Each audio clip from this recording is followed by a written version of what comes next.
We are going to be working with George today and making contour lines.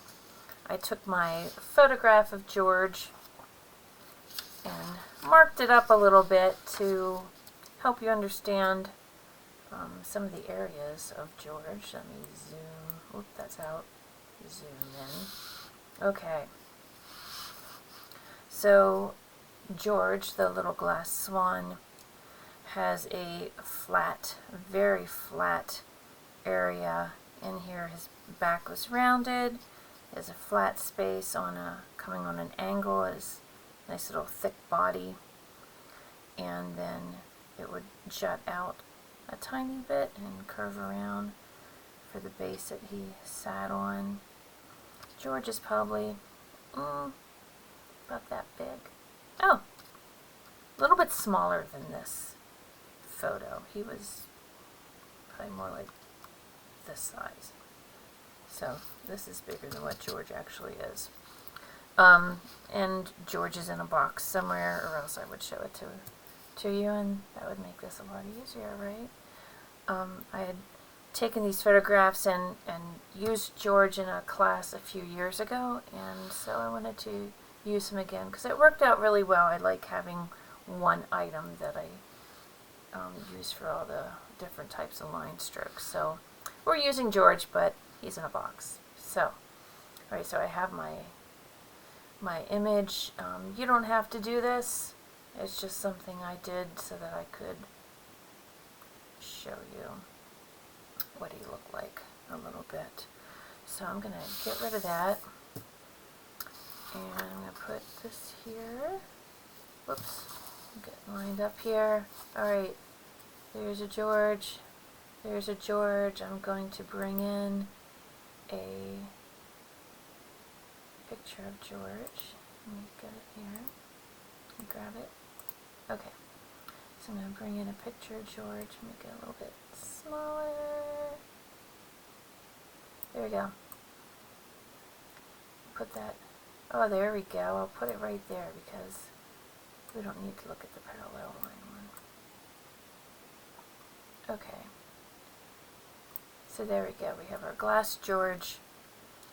We have my sample.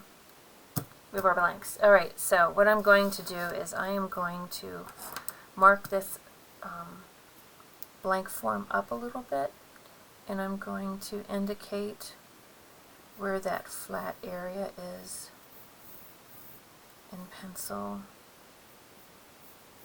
so that I have something to kind of follow as I work.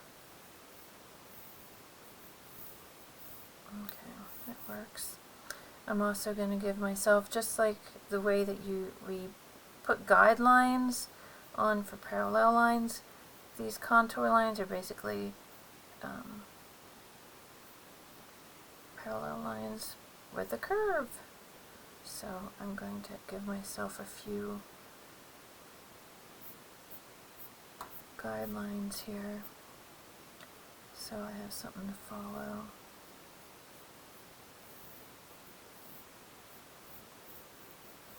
Around here, his back was, there we go. Okay.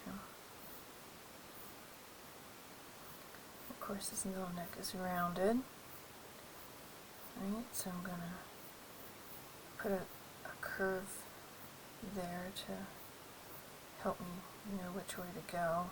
His head has a flat spot on it. Almost like somebody had a finger and squished it. So I'm going to stick down there, and his little beak was round. Okay, so I'm going to grab a thick pen so that this won't take me half an hour, because I want to be able to do this for you so that you can get started on yours. So let me move this over a little bit. Move this over. There we go. Alright. I'm going to start with my area where I have a shadow. And then because I can go darker but I can't go lighter. So I'm going to start with areas that would be darkest with my first lines.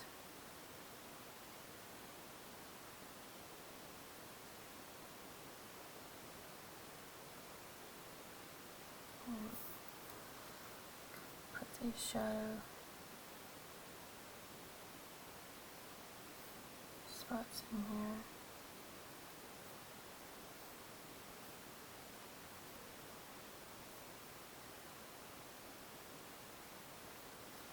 Okay, I'm going to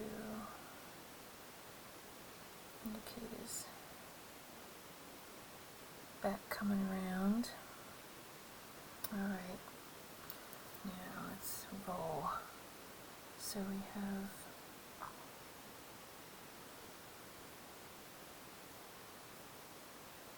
this flat area.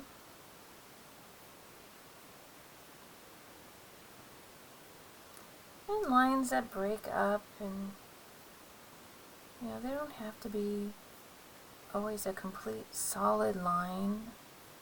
And if they're not so straight, that's okay, because just like crooked trees have more character, I think lines with a little bit of movement have more character. Some of us can hold. Some people are really steady with holding a pen. Some aren't so steady. But right now,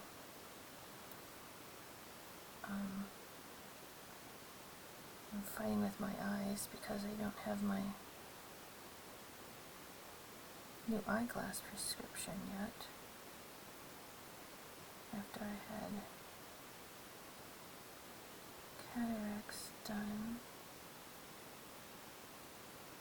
So I don't always see as clear as what I wish I could. Close up, I can see far away.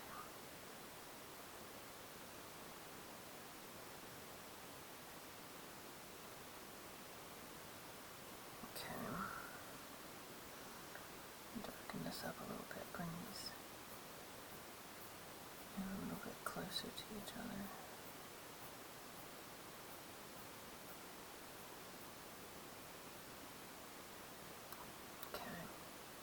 So we have the movement of the swan, of the glass form coming around. And now I want to indicate his round body here.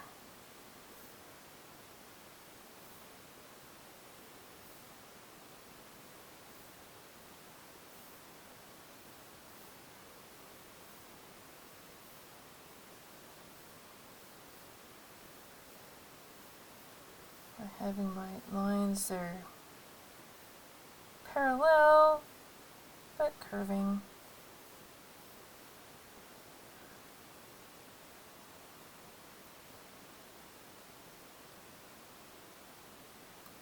Alright, so it's starting to